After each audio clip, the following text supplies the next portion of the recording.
Every year, over 5 million cars roll off Nissan's production line onto the world's roads and racetracks.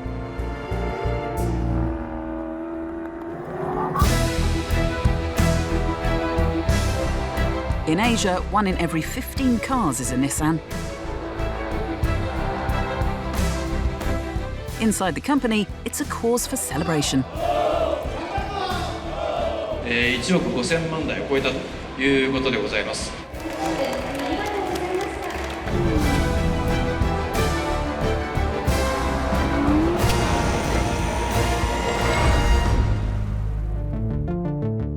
But rewind just over a decade earlier, the company had posted a $6 billion loss, and the employees' spirits were not so high. Nissan cars started to become very common and bland looking.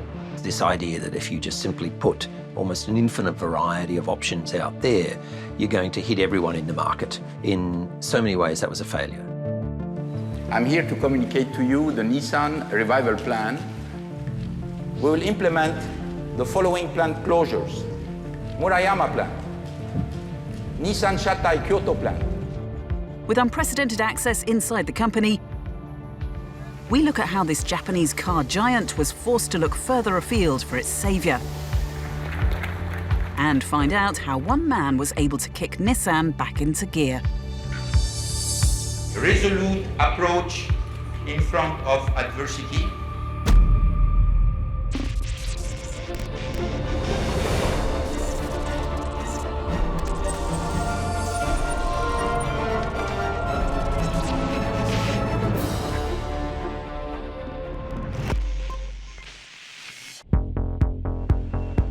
Located in the heart of Yokohama, Nissan's headquarters is a testament to the company's popularity in Japan.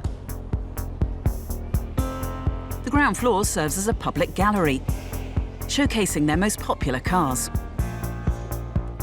And it attracts more than just your average petrol head. From young fans 息子が車が大好きなので、今日はここに来たいっていうので来ました。to nostalgic old-timers. ブルーバードに乗ったことありますね、今ちょっと思い出しました。はい。日産は日常にっていうか、ずっと小さい時からなんでしょうね、馴染んでるって言ったらおかしいんですけど、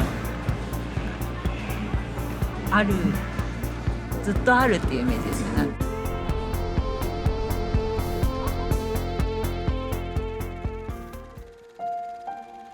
This sentiment is shared across the country as Nissan built a brand intimately connected to Japan. It's something that Professor Audrey Chia thinks set Nissan apart from its early rivals. As a brand in Japan, Nissan is the only car company that has the name Japan in its name. So Nissan means made in Japan. So it carries national pride in its name. There's no other car company that has that kind of symbolism. The best example I have about the emotional attachment to Nissan as a brand actually came from a Nissan employee that I met. And he told me with great pride, my grandfather worked for Nissan. My father worked for Nissan. And now I work for Nissan. So such is the attachment that even some employees have a family tradition of working in Nissan and being proud to be Nissan employees. そうですね。じゃあ早速開けてみましょうか。The iconic cars that reflect this history are kept under lock and key in another warehouse. Ryuji Nakayama is in charge of preserving and protecting Nissan's history.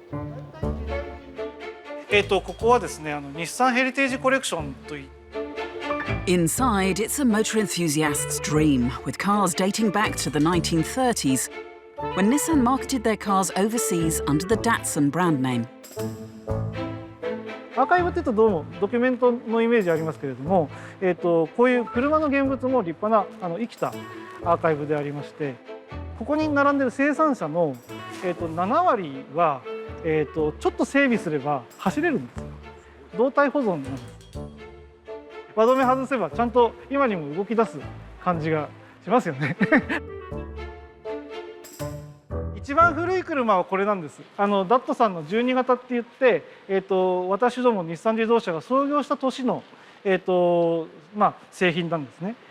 ただこの時代はまだ車はまだ手作りで、年500台ぐらいしか作れなかったっていう、草創期なんですけれども。Take off with the most exhilarating new car of the year, the Datsun Turbo ZX. Now available with 5 speed. From 500 cars a year to over 500,000, as throughout the 1950s, 60s and 70s, the company experienced a phase of phenomenal expansion. Datsun 280ZX. It was the age of the automobile. Limited number. Car ownership in Asia increased by over 10 times. And Nissan was riding the crest of this wave, making a name for itself by producing affordable and reliable cars. これが初代のダットサンサニーで、これ日本でもマイカー時代の扉を開いたっていうことで随分エポックメイキングな車ですけれども、これもやはり世界中に輸出されて、もちろんアジア諸国、にも輸出されて、やはり日本のマイカーのために作った、そういう要するにサラリーマンの年収でも買えるっていう商品企画だったんですね。But the real drivers of Nissan's growth were on the racetrack. And when the plucky Japanese car brand took on Porsche and Alfa Romeo and won, the world began to take notice.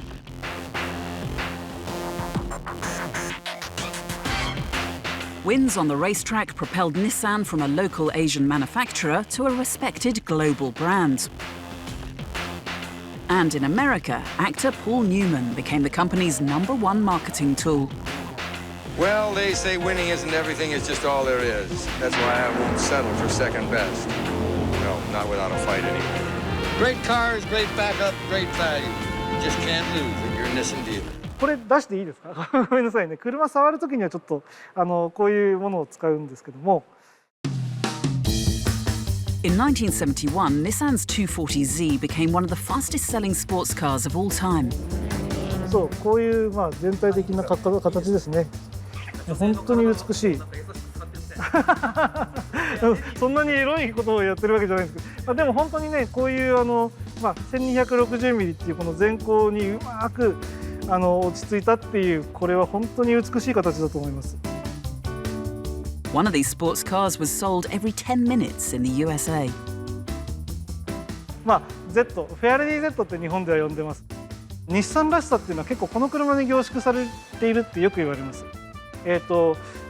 みんなのために、元気に走れる、お求めやすくかっこよく美しい、車が大好きなメーカーだ。Nissan's cars in the US were associated with fun, and they also were associated with sturdiness and strength. And if you are in a big country like the US, sturdiness and strength of the car matters a lot. But by the 90s, Nissan was veering drastically off course. Classic designs like this seem to be a thing of the past. The company's designers appeared to have become complacent, as Nissan's new models weren't turning any heads. I think the first signs of Nissan's flagging energy or decline actually came from its design. So we saw that around the late 70s and the 80s, Nissan cars became very commonplace, but they also started to become very common and bland looking. Nissan was bracing itself for a bumpy road ahead, and the reputation they'd built up over decades was about to come crashing down. When a company is as large as Nissan was, the spiral down is not immediate. Actually, it becomes obvious probably when it's already reached a critical mass, and it's very difficult to turn around, and it kind of led to a collapse.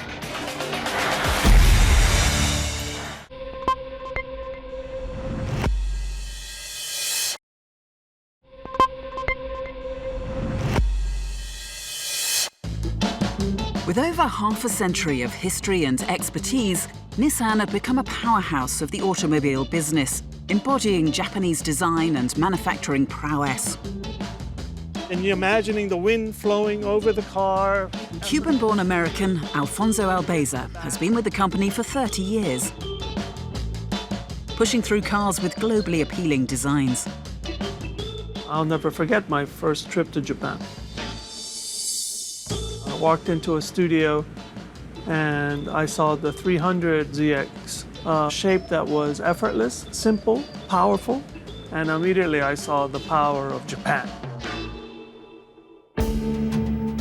But by the mid-90s, the company was heading in the wrong direction. Some of the cars of that era struggled in the marketplace. And the way the company reacted was really a kind of hint of what was coming. As sales figures dropped, Nissan panicked. In an attempt to increase productivity and profits, they flooded the market with a series of bland and forgettable sedans that were aimed at the family market. They were practical cars, but a world away from the sleek designs the company had established its reputation on. First of all, they had a very strong brand, very strong positioning, and that naturally tends to lead to a certain complacency. You know, marketers like to say that a strong brand buys time. It gives you time to actually make a mess of things, and then to realize you're making a mess of things. It buys patience with customers, and maybe gave them a little bit too much time. These cars were fairly successful in the US, but in Japan, they were not resonating with the Japanese customers. And then management pulled back, and we started chasing other companies. Maybe Isuzu has an interesting SUV. So then that fundamentally changed our vision of SUV.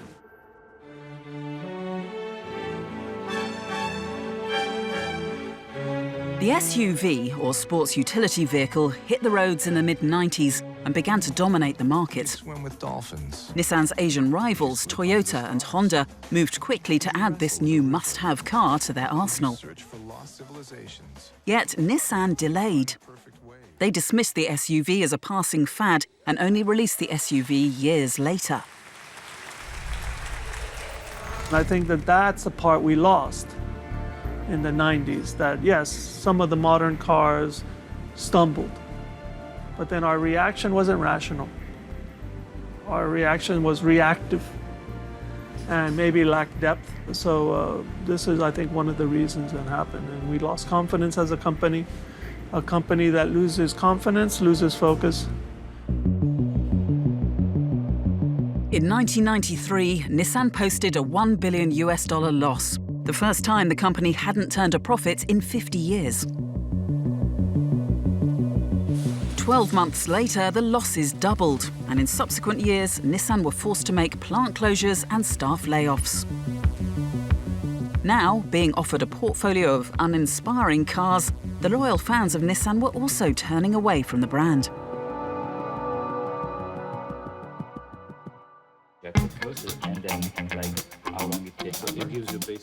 Dino Dale Carbonare's labour of love is his Nissan GTR.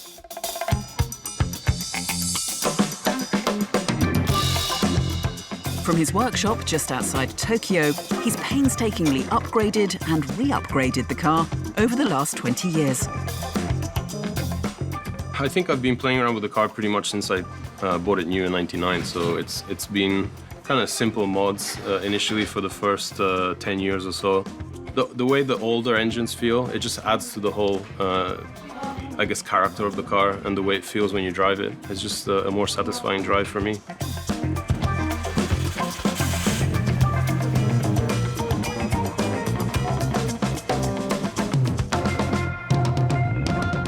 So what did this superfan think of Nissan's cars in the 90s? I don't think they were exciting design-wise, that's for sure. I mean, it was very boxy designs, big four-door sedans and saloons. And in the 80s and 90s, if you saw somebody drive a Mercedes, you would automatically assume that he was like a successful businessman. Whether if you were just driving a Nissan, just very common, nothing special there. And these unexciting cars revealed far more about the problems inside the company. It's more than a car. It's an attitude.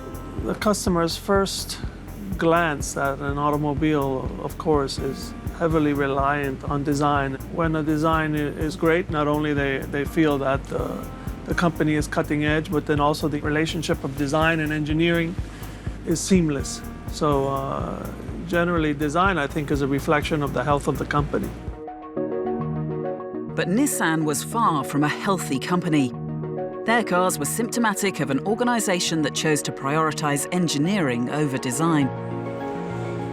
Technology in itself is only an enabler. It's the uses that we put that technology to.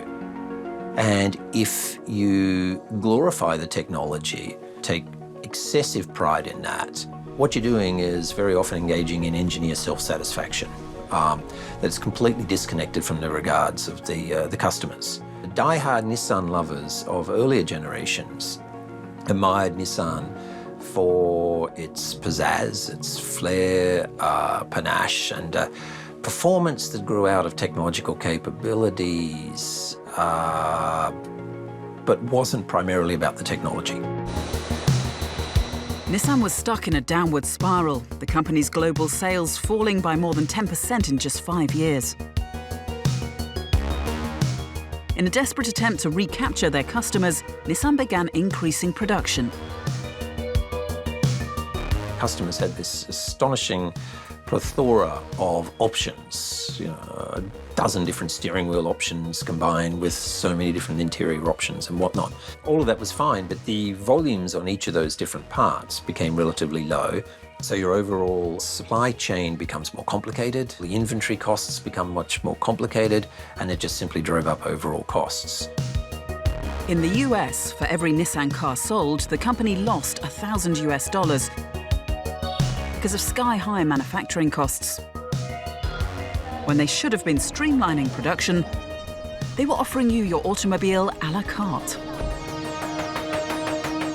I guess the metaphor is you feel much more comfortable going into a restaurant which takes pride in 5 or 6 things they do well, rather than having 120 things on the menu. It's this idea that if you just simply put almost an infinite variety of options out there, you're going to hit everyone in the market. In so many ways, that was a failure.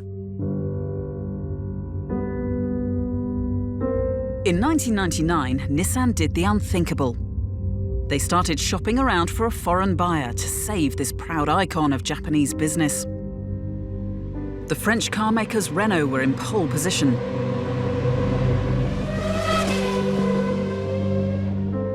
And their CEO, Carlos Ghosn, was well aware how desperate Nissan's situation was. Welcome. There were many problems. I think profitability was a big issue.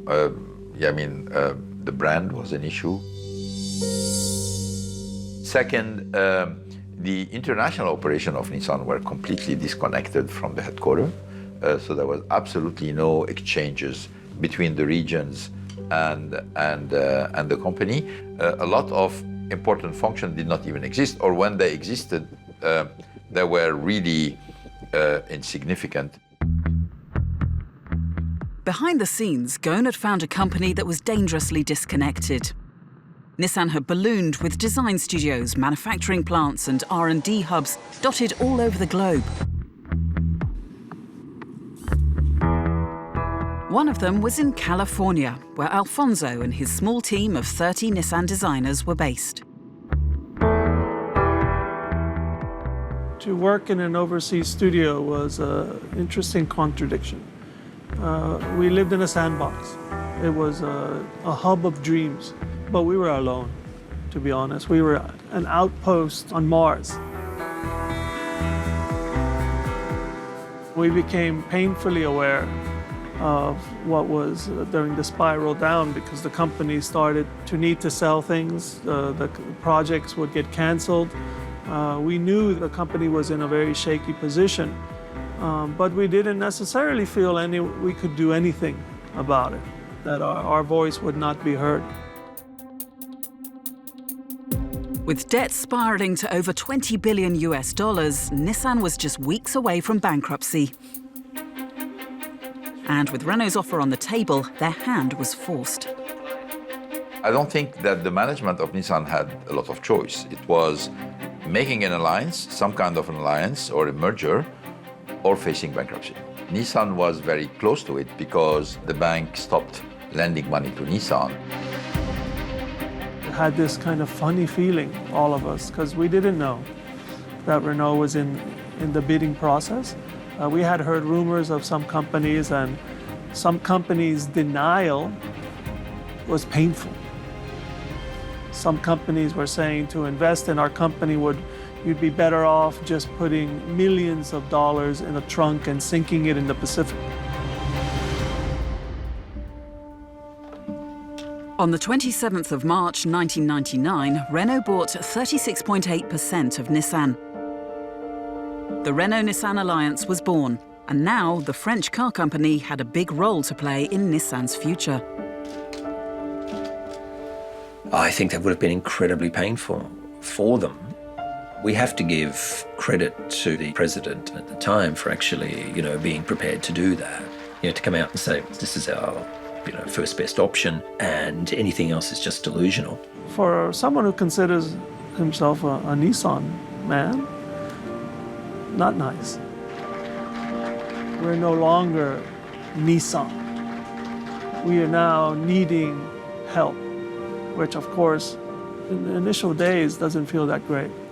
But then you realize, Renault is a design powerhouse. This is our chance to show our power.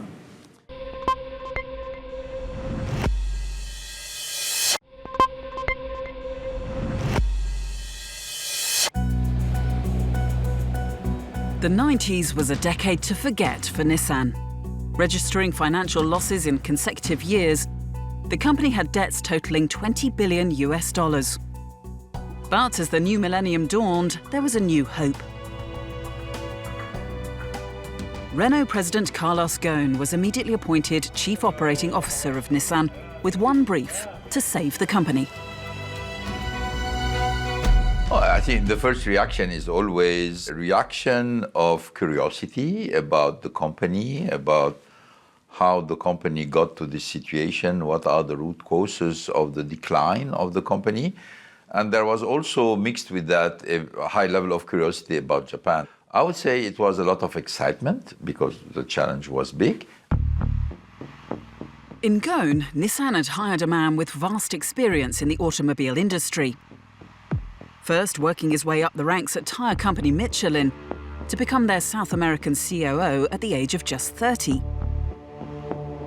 He then joined Renault as vice president in 1996, where he masterminded their successful revival, earning him the nickname Le Cost Killer in the French press because of his tenacious approach to cutting costs. But this would be different. In Nissan and Japan, he was seen as an outsider. I'm here to communicate to you the Nissan Revival Plan. When Carlos Ghosn came to Nissan in 1999, there were many problems that he faced. First, of course, was staff morale, as you can imagine. People were discouraged. There had been a whole series of Japanese CEOs, and here was this foreigner. What could he do for the company? So here's a hard-driving, high-performing CEO, and how was he going to fit with the Japanese culture? I think that was a big question at the time. First educated in Lebanon before receiving his engineering degree from École Polytechnique in France, Ghosn was familiar with the global market. But in Japan, international CEOs are a rarity, and Ghosn would have to navigate their unique business culture. You obviously have a lot of handicaps. First, the handicap of the language. In management, communication is extremely important. And when you do not speak the language of the country where you're going to be operating, it's a big handicap. Not knowing deeply the habits of the country and the instincts and the values of the country also is a handicap. But there are also some advantages. Being an outsider, nobody could suspect that you have been accomplice in any way of what happened before. In Ghosn's first significant press conference, he outlined how he was planning to change Nissan. At the heart of the Revival Plan you have the products. We are car manufacturers, and as long as we are not able to put in a consistent manner attractive, exciting cars, technologically advanced cars, our revival will be precarious. And he addressed the question of whether he would have full authority as a non-Japanese leader. What type of problems do you expect to face getting workers to go along, getting the people of the country to go along, especially seeing many of these cuts ordered by primarily what they will see as an outsider? People in Nissan have really enough of struggling with unprofitable company losing market share. As long as we are focusing on the revival of our company, people will accept why we are doing this. People know that our intention is mainly to put back Nissan back on track. It was clear that he had been brought in to make significant changes in Nissan, and his outsider status actually enabled him to make some very tough but necessary decisions for Nissan's survival. True to his management principles at Renault and his nickname Lacoste Killer, Ghosn closed 5 factories and cut over 20,000 jobs. We will implement the following plant closures. Murayama Plan, Nissan Shatai Kyoto Plan. One of the reasons, the most common reason for which a company usually do not make money is they have a very high level of costs. We had a lot of plants which were empty. We had a lot of headcount which was not really needed, and these decisions should have been done a long time in the past. But there was more to his recovery strategy than just slashing the company's wage bill. He knew he needed to galvanize the demoralized staff. And to do this, he personally visited all of Nissan's sites around the world, even Alfonso's design outpost on Mars. Very early on, a month or 2 months into the alliance, Mr. Ghosn comes to our studio in California, small, 35 people, middle of nowhere in San Diego, and he sat down with us. He was so curious about what our vision is, what is our understanding of Nissan, what is our connection to headquarters, do we feel empowered, do we feel we can help steer the ship. He allowed us to join in the voices that help steer the company. And this immediately triggered a volunteerism of the team.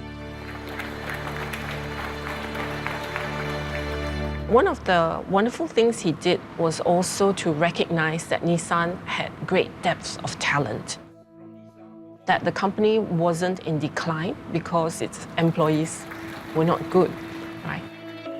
But rather he recognized that there was plenty of energy and potential in the company that perhaps had not been used. And his job as CEO was really to catalyze and energize the company. Ghosn cut his teeth in the automobile industry as a manufacturing plant manager, so he knew the importance of an efficient production line, especially in Japan. That had enormous symbolic significance in Japan. There is very much this celebration in Japan, particularly in the car industry, of Gemba, the place, where things actually happen. You go to the Gemba, so you go to the factory floor, you go to the sales floor. And that is the very antithesis of the American-style consulting model, where the smart MBA kids, come in and they tell the company what they've been doing wrong and bring their model, bring their analytics. Many people inside the company who are engaged into the company. And in his quest to empower staff, Ghosn was prepared to ruffle a few feathers. He scrapped one of Japan's most traditional business principles, the seniority rule, which prioritizes an employee's age as a reason for promotion. Nissan was a very traditional Japanese company. Traditional, obviously, when we say traditional, it's not positive. Before it was impossible. Age was a discriminator. I didn't want age to be discrimination. I want age, on the contrary, to become a factor of respect for senior people, a factor of experience, but certainly not something which just forbid young, high potential to be promoted inside the company. He kind of came in and he said, Well, you folks know exactly what's wrong with this company. You just haven't been able to have honest conversations. So he really just empowered people to speak really frankly. People knew that they had too many plants, that they had too many suppliers, that they had too many models, too many options, that they were paying too much. Everybody knew these things. But in a particular cultural context, you just couldn't have that conversation. One of the fundamental pillars is that the power comes from within, meaning us, and that our survival, our revival is going to come from us. This is how you get employee buy-in. This is how you get the 120% of attention of your teams. Ghosn had sparked Nissan's global staff back to life. And now that they were talking to each other again, he made them work together in what he calls cross-functional teams. A technique he first implemented while at Michelin, he would now apply within Nissan. When I created the cross-functional teams, it's mainly to force people from different functions to work together on company problems. At the same time that I've done this, I mixed people. I took people who are more senior with people younger. We have male, females, we had Japanese and non-Japanese. I freed them from many of the constraints that they had, and they've been an essential tool for the revival of the company. Rather than feeling helpless and uninvolved and watching the company decline further, they became energized, they became challenged, and they became excited to become part of Nissan's recovery. To succeed in the world, we must reflect the world. The world is an undefinably diverse community of human beings. And then even many of the markets that we live in are diversified, but our company was not. And so all of these steps of diversity with women, with non-Japanese, I think helped to form a very realistic philosophy of life in our company. In 2001, just over a year after joining the company, Ghosn announced annual profits of almost $3 billion US. But now, having stabilized the company, he and his vice president of design, Alfonso, needed to modernize Nissan's new cars.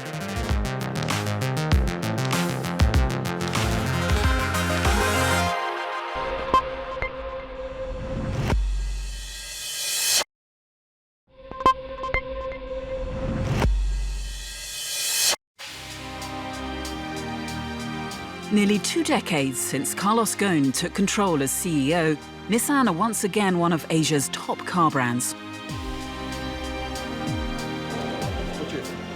And today, at their main manufacturing plant in Oppama in South Japan, they're making a big company announcement.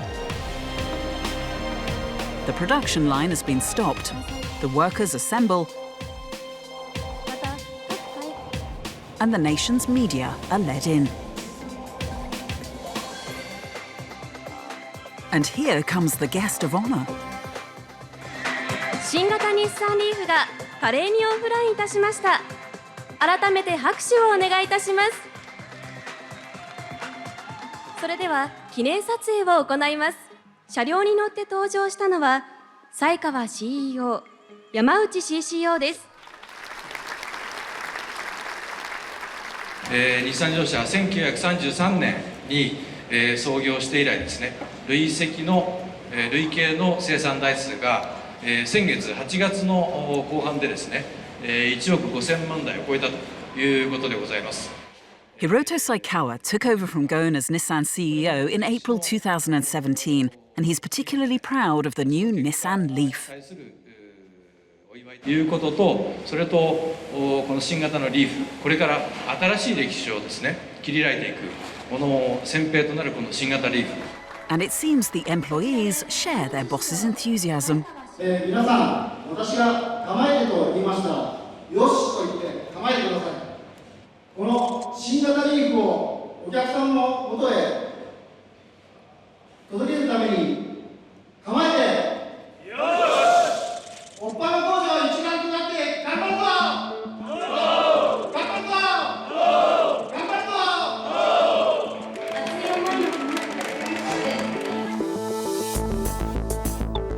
But the Leaf is not just any new model. The car symbolises Nissan's return to a position as industry pioneers. A fully electric-powered vehicle, the Leaf was ahead of the curve when it was first released back in 2010, allowing Nissan to get a jump start on their closest rivals. It was absolutely a game changer, really strikingly so. There was a heck of a lot of criticism of their EV strategy. It was considered to be naive, jumping straight to EV when the battery capability was so limited, all the range anxiety issues and whatnot. Honda would never admit this, but in response to that, Honda went and created a new EV program, Toyota 2. And both Toyota and Honda now look like laggards. And consumers rush to buy the cutting-edge Leaf. Nissan's sales target for 6 months was exceeded in pre-sales alone before the car was even released. When we receive word that the entire company is going to bring to the market an electric car that's a real car, 5-passenger, everyday working, it's not some niche thing. We're like, oh my God, like, what do we do? What is this? What is the manifestation of this dream of the company, the dream of the engineer, and how do we make customers who are unaware of this technology aware? So the first Leaf needed to stand alone, slightly outside of our portfolio, because we wanted everyone to notice revolution is here. Now, Nissan has sold over 250,000 of these cars, making it the world's best-selling fully electric vehicle. But the Leaf has its roots in Carlos Ghosn's Revival Plan, where the engineers and designers work together in harmony. Engineers are bringing to us, even while we're sketching, new ideas that they have about making this bullet fly through the air effortlessly. And then all of these things get incorporated. A lot of them are invisible. So all these little tiny surfaces are actually allowing the wind to leave the car cleanly. And this reduces drag and allows the car to go even further. Since the Renault-Nissan alliance, Nissan's approach to design has changed significantly. Located in the heart of Nissan's modern facility, the work done in their design studios is a closely guarded secret. Nissan's designers are encouraged to experiment with new ideas on all aspects of the automobile, from the interface of the GPS system サブメニュー的なサブメニュー、はい、音楽とかなんかそういうの設定ができるものとか、もしくはこうスピードとかスピード出てるんですよね。to the shape of the cars. And today's designs are a far cry from the box-like Nissan sedans of the 90s. 車のデザイン、まずレイアウトから入りまして、面の表情ってよく言うんですけども、これリフレクションって言って、こっち側からの映り込みなんですね。そのラインがどういうふうに流れるかっていうのを考えながらやってます。The biggest change is that by setting up structures in the company to make ideas become real, this is true freedom. To know that your dream can actually happen brought a sense of responsibility to our teams of designers. And because we knew that these efforts that we're doing, the journeys that we're embarking, actually are going to become real. 車が売られてから5年10年ぐらい皆さん使われるので、その場だけじゃなくてずっと大切にされて飽きのこないようにっていうのをいつも心がけてやってます。But whereas 20 years ago, customers turned away from Nissan's models, now they are actively consulted and help solve problems, such as the design of a steering wheel. 意外とやっぱ皆さん同じところで困ってらっしゃるなっていうことと、あと車って例えばステアリング見てもいっぱいスイッチがあって、こういうのをお客さん全然使いこなしてないっていうのを聞けば明らかなんですけど、聞いてきたことによって社内でもやっぱりお客さんってそう言ってますよって言うと、ちゃんと考えないとねっていう風なムードになってくるんで、そうですね。で考えながらどっちがいいかなっていう時もやっぱ聞いてみてお客様に決めてもらうっていう。今までは上司にどっちがいいですかねっていうのを聞くんですけど、そうではなくてお客様が本当に、その状態でどっちがいいですかっていうのを。This sense of foundation that the customer is our ultimate target, to understand, to be curious about their life, and to understand what their needs from day to day are, but also what the ambition, their dreams are like. This practice allows Nissan to follow consumer trends much more closely.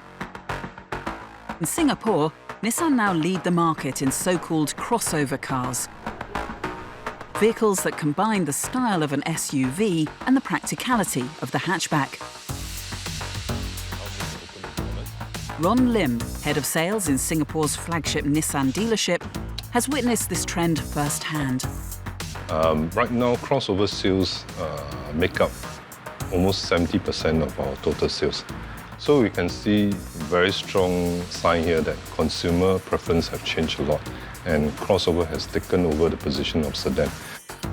Now, 1 in every 10 new cars bought in Singapore is a Nissan, and the Nissan Qashqai is one of the best-selling crossovers in the country. Given the crossover fresh design and more stylish design, we are able to capture younger buyers, which is important for the sustainability of the brand. Yet some Singaporean customers choose to buck the trends. I think first of all, I'm kind of like a old school guy. I like a lot of retro stuff. Car collector Mark Chow is part of a growing community in Singapore who crave the uniqueness and style of older models. I like the shape of like older cars. Like there's hardly any electronics in it. I haven't even got a radio installed in it. So it's a really simple, basic car that's like very reliable. When I drive it around, I get a lot of like, interested looks. People like wondering what car is this from, where is it from, or how old it is, or like sometimes people giving me thumbs up in the traffic light. So it's quite nice to know that you're driving something unique.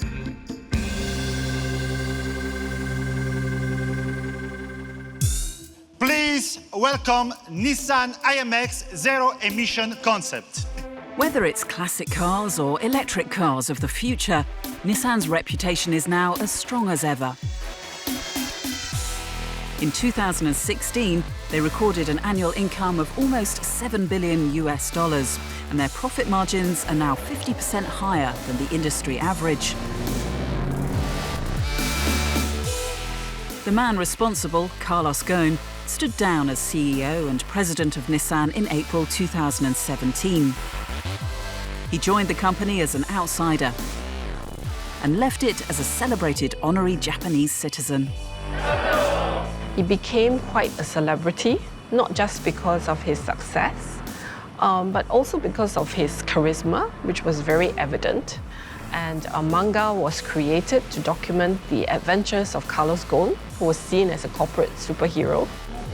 Now the company is under the leadership of a new and perhaps more traditionally Japanese-styled CEO, Hiroto Saikawa. Yet under him, Nissan's values of diversity and innovation that Ghosn strove so hard to implement will be preserved. It's the legacy of an international partnership, the Renault-Nissan alliance, that ensures that Nissan will remain healthy long into the future.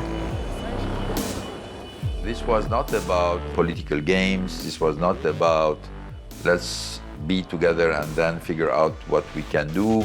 This was, there are a lot of things we can do together. So how about we work together? At the end of the day, Nissan's uniqueness is that we are mixed. We are one of the oldest Japanese car companies. But on the other hand, the spirit of Western partners is completely embedded in our DNA.